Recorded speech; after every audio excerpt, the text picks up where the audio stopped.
We were always called the wives, and I hated that. Sophie Turner just opened up about her split from Joe Jonas. Sophie Turner's romantic life has frequently been the subject of internet speculation.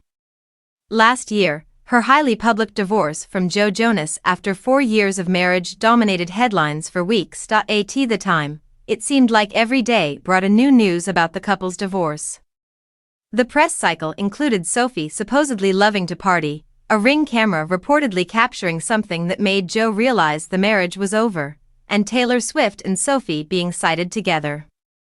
The whole affair sparked a frenzy on the internet, complete with memes and criticism. Now, in a new interview with British Vogue, Sophie is detailing her feelings on her divorce, what it was like having rumor after rumor circulate about what was happening, and the mom-shaming she faced after paparazzi photos surfaced of her hanging out without her children. At the same time, photos of Joe emerged with their kids.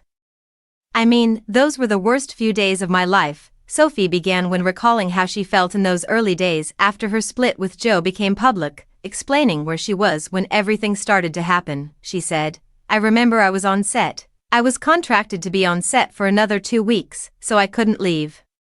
My kids were in the States, and I couldn't get to them because I had to finish Joan.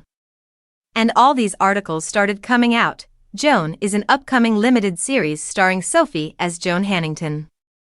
The show will follow Joan's journey from a housewife and mother to a petty offender to a diamond thief and criminal mastermind in 1980s London." Later in the interview with British Vogue, Sophie even credits the cast and crew of Joan for helping her through this period in her life, adding, "They were my emotional support people, my family." The show's executive producer, Ruth Kenley-Letts, told Vogue that the paparazzi were relentless, saying, "I just couldn't believe the lies that I read, that she was somehow out partying. And I knew they were lies, because I was with her. I'd been with her for 5 months straight."